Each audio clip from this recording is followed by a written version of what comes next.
Assalamualaikum warahmatullahi wabarakatuh. Bismillahirrahmanirrahim. Alhamdulillahirabbil alamin. Wassalatu wassalamu ala asyrafil anbiya'i wal mursalin. Sayyidina wa maulana Muhammad wa ala alihi wa sahbihi ajmain. Hadirin para pemirsa yang dirahmati oleh Allah Subhanahu wa taala, dengan mengucap rasa syukur yang tiada terhingga kepada Allah Subhanahu wa taala, pada saat ini kita memasuki yang namanya bulan suci Ramadan. Maka di mana-mana kita mengucapkan marhaban ya Ramadan. Selamat datang wahai bulan Ramadan. Jadi tidak ada kata-kata marhaban ahlan. Ahlannya tidak ada. Karena yang datang bukan orang, yang datang adalah bulan. Maka semuanya menyampaikan marhaban ya Ramadan. Selamat datang wahai bulan Ramadan. Bulan yang penuh dengan keberkahan. Bulan yang penuh dengan pengampunan. Bulan yang insya Allah kalau kita selesai melaksanakan ibadahnya, kita akan dibebaskan dari api neraka. Maka para pemirsa yang dirahmati oleh Allah Subhanahu wa taala, di dalam surat Al-Baqarah, A'udzubillahi minasyaitonirrajim. Ya ayyuhalladzina amanu kutiba alaikumusyamu kama kutiba alal ladzina min qablikum la'allakum tattaqun. Wahai orang-orang yang beriman, telah diwajibkan kepada kalian untuk melaksanakan puasa Ramadan, dengan harapan dengan puasa itu kalian akan menjadi orang-orang yang takwa kepada Allah Subhanahu wa taala. Jadi kedatangan bulan Ramadan kita sambut dengan riang gembira. Di samping itu bulan Ramadan, puasanya ini merupakan satu kewajiban dan salah satu rukun Islam yang harus kita laksanakan. Rasulullah Shallallahu Alaihi Wasallam, beliau telah bersabda dalam hadisnya, man fariha bidukhuli Ramadan haramallahu jasadahu alan niron.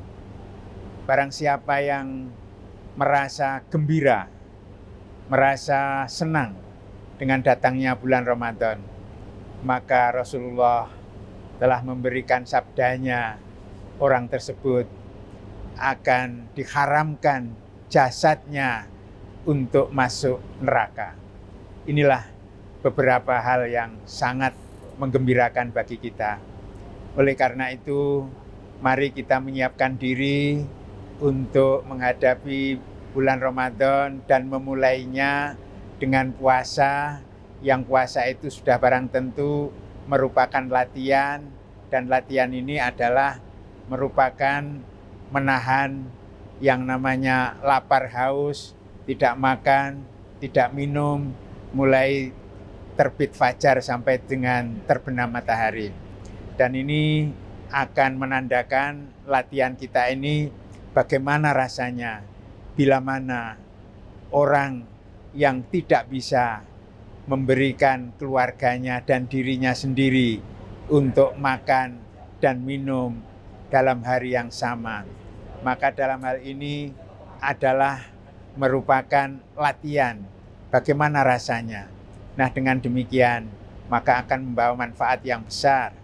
Maka pada saat bulan Ramadan kita harus banyak peduli terhadap orang-orang yang lemah, peduli terhadap orang-orang du'afa, peduli terhadap fakir dan miskin.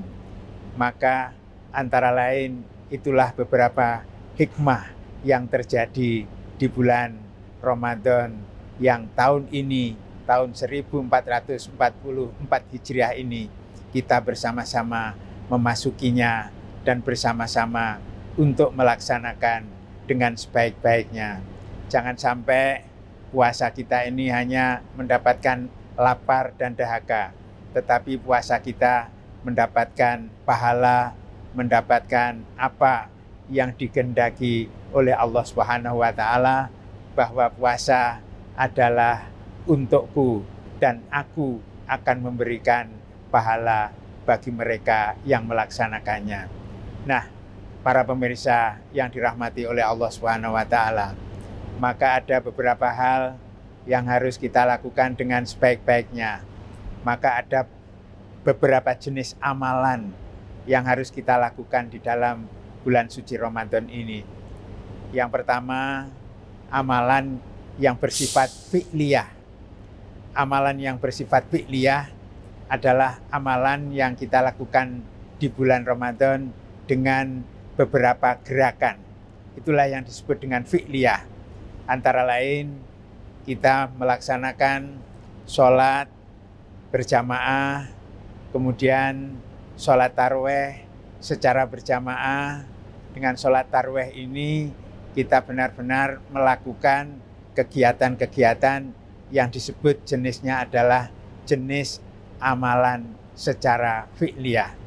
Nah, amalan fi'liyah yang kita lakukan bukan hanya sholat fardu saja. Kalau sholat fardu itu memang sudah menjadi kewajiban. Tapi sholatul lail atau yang sering kita sebut dengan sholat tarawih kita lakukan bersama-sama, berjamaah, baik di musola atau di masjid-masjid. Maka itu sesuatu yang sangat luar biasa.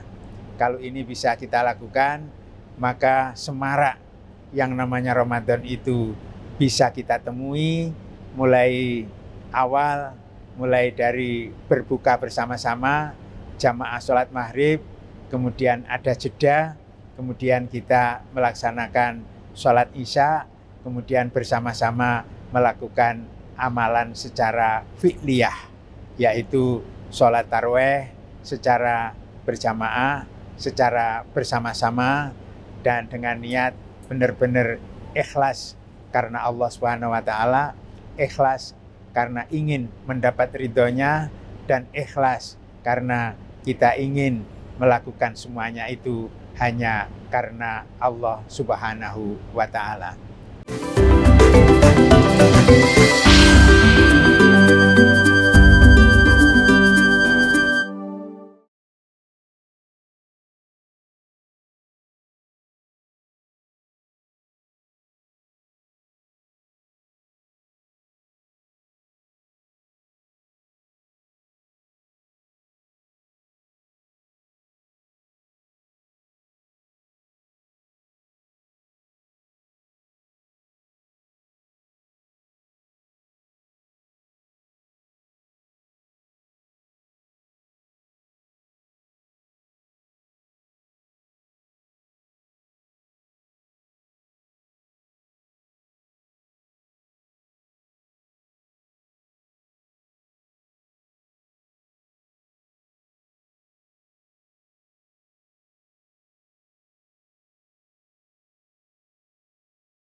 Para pemirsa yang berbahagia, kita kembali lagi untuk melanjutkan yang sudah kami sampaikan pada episode yang telah lewat.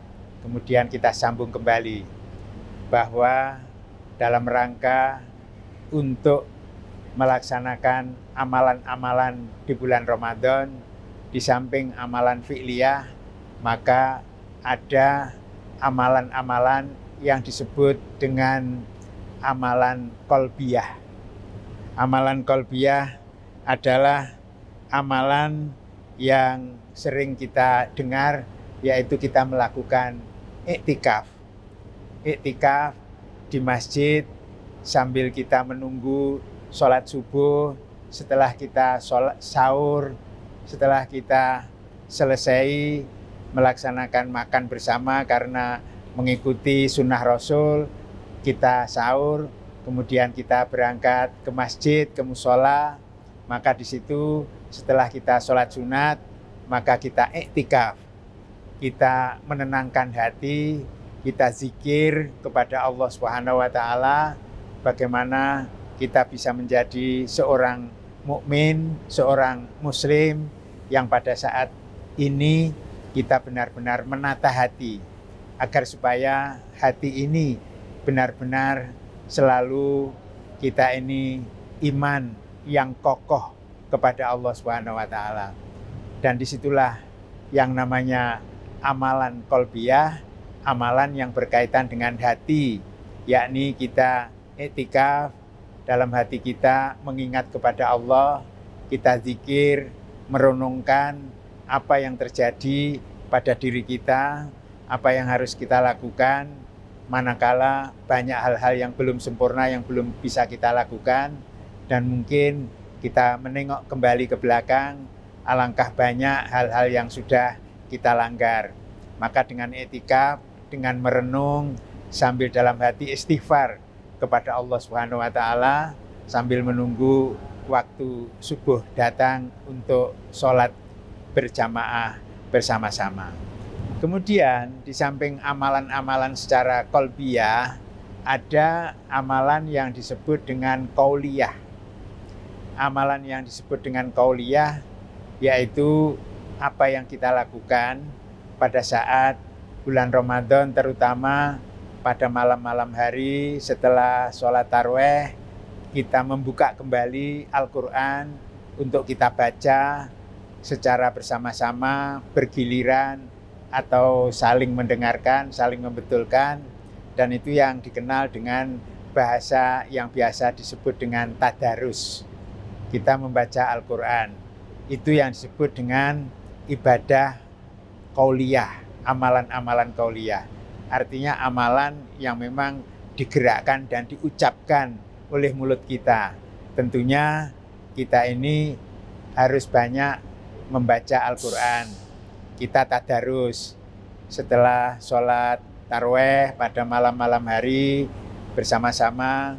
Mungkin ada yang bacaannya kurang bagus, salah satu dari yang lain yang sudah tartil, yang sudah fasih, kita bisa membetulkan, kita bisa membenarkan.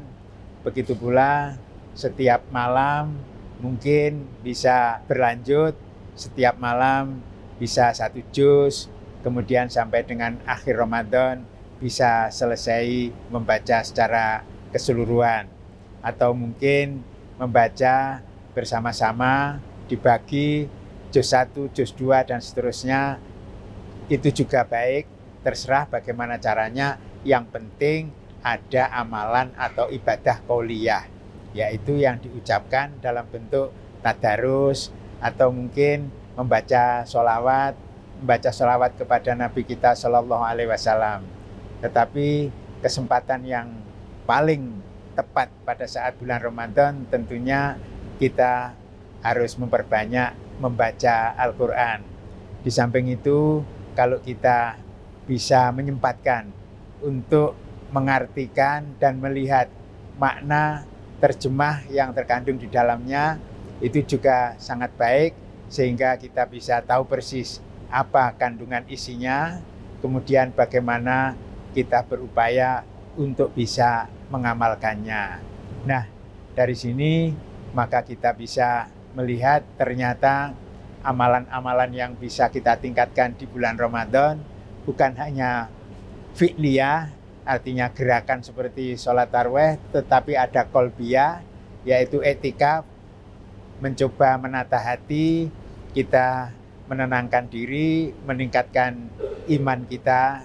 Kita adalah merenung bahwa kita ini adalah manusia dan selalu diawasi semua perbuatannya oleh Allah Subhanahu wa taala.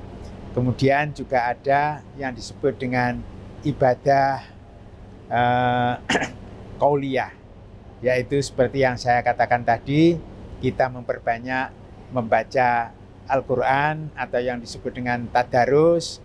Syukur-syukur kita menyempatkan diri untuk melihat makna dan artinya, kemudian kita dalami, kita amalkan, kita renungkan, agar supaya tujuan puasa la'allakum tattaqun, agar menjadi orang yang bertakwa kepada Allah Subhanahu wa taala ini bisa dikabulkan dan diijabah oleh Allah Subhanahu wa taala.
Para pemirsa Arek TV yang dirahmati oleh Allah Subhanahu wa taala, untuk selanjutnya kita akan mencoba menjelaskan bagaimana yang dimaksud dengan takwa kepada Allah Subhanahu wa taala sebagaimana yang diharapkan di dalam Al-Qur'an surat Al-Baqarah.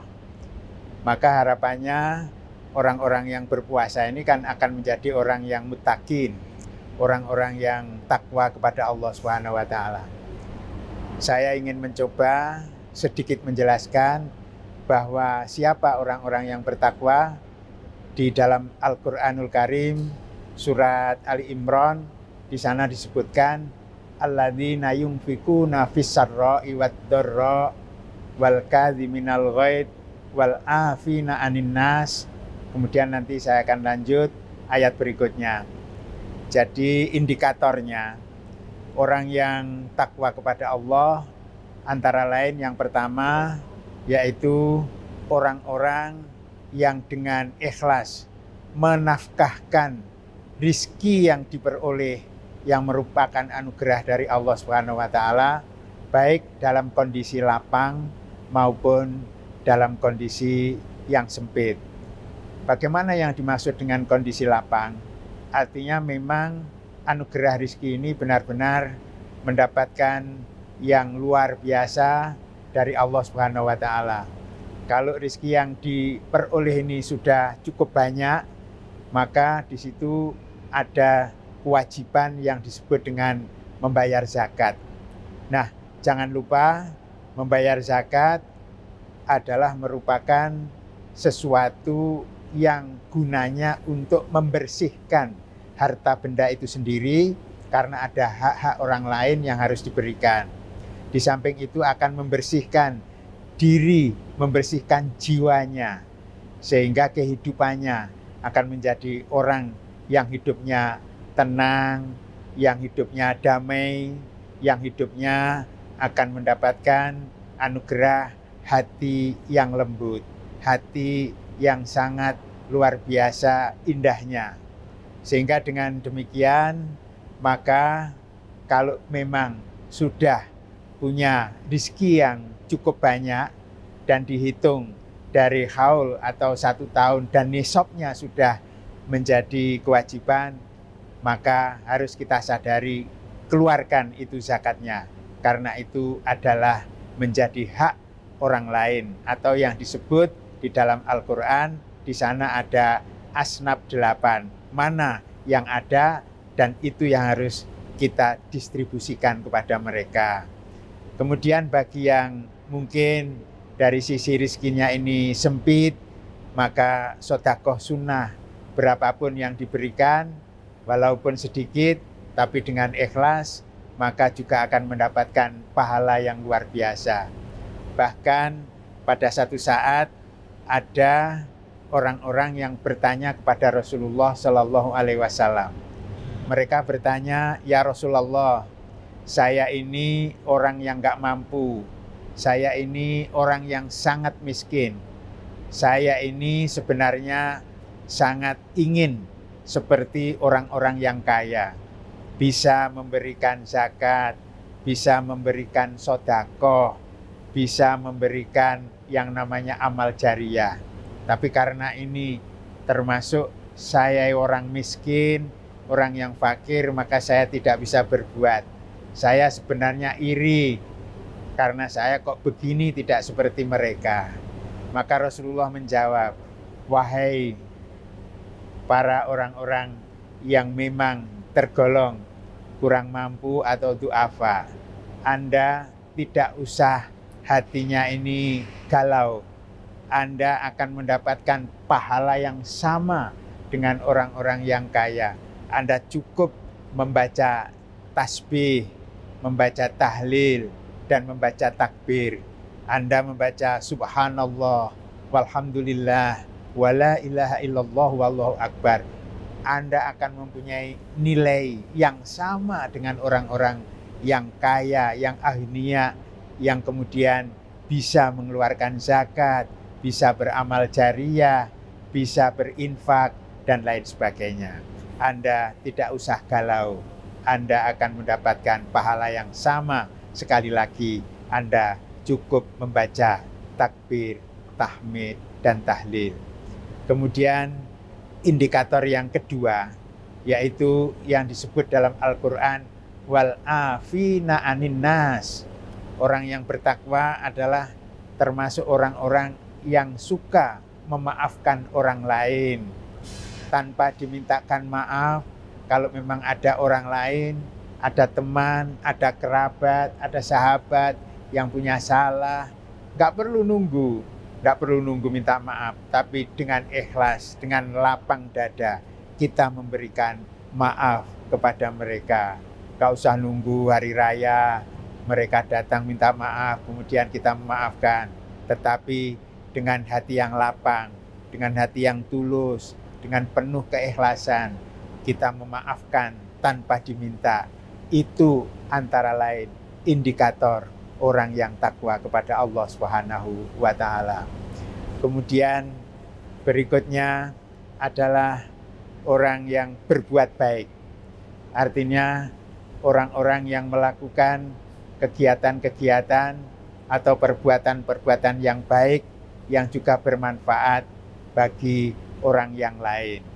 Kemudian indikator berikutnya adalah orang-orang yang melakukan kesalahan pada waktu yang telah lewat. Tapi dengan dia merenung, mungkin melalui iktikaf, melalui dengan duduk di masjid, ya dengan istighfar, dengan yang lain-lain, kemudian karena dia sadar bahwa telah banyak kekhilafan, kesalahan, maksiat yang sudah dia lakukan. Nah, setelah itu kemudian mereka istighfar, mohon ampun kepada Allah Subhanahu wa taala. Istighfar, mohon ampun kepada Allah Subhanahu wa taala atas dosa-dosa, atas kekhilafan yang sudah dia lakukan. Kemudian Allah juga tidak akan mengampuni kepada siapa saja. Tetapi kalau Allah kuasa mengampuni, maka akan diampuni dosanya. Oleh karena itu, dengan menyadari seperti yang saya jelaskan tadi, punya dosa, punya salah, sadar, istighfar, maka hanya Allah lah yang akan memberikan ampunan. Kemudian setelah itu, setelah minta ampun, setelah menyadari, maka pada saat berikutnya jangan sampai apa yang sudah dilakukan pada masa-masa sebelumnya maka tidak perlu diulang kembali, atau bahasa lain sudah tobat sehingga tidak akan mengulang perbuatan-perbuatan yang salah yang sudah dilakukan sebelumnya. Maka dengan hal-hal seperti ini Allah akan menerima tobatnya, maka Allah juga akan memberikan pahala yang luar biasa, terutama di bulan suci Ramadan. Maka sebagaimana nama bulan itu sendiri adalah bulan Ramadan, bulan pembakaran. Apa yang dibakar? Yang dibakar adalah dosanya. Maka orang yang melaksanakan puasa Ramadan dengan penuh keikhlasan dan dengan penuh kehati-hatian, maka akan diampuni dosa-dosanya oleh Allah Subhanahu wa taala, dosa-dosa yang telah lewat, dosa-dosa yang telah lampau. Maka diibaratkan nanti setelah selesai melaksanakan ibadah Ramadan, maka orang-orang yang puasanya diterima, yang kemudian ibadahnya yang lain juga diterima, semuanya mempunyai makna, maka diibaratkan oleh sabdanya Rasulullah Shallallahu Alaihi Wasallam, kayaumin waladathu ummuhu, akan kembali seperti anak yang baru dilahirkan oleh ibunya, sehingga benar-benar suci, lembaran baru yang tidak ada catatan-catatan dosa sama sekali. Mudah-mudahan kita bisa termasuk orang-orang yang seperti ini. Terima kasih, mudah-mudahan ada manfaatnya. Wallahul muwaffiq ila aqwamit thoriq. Wassalamualaikum warahmatullahi wabarakatuh.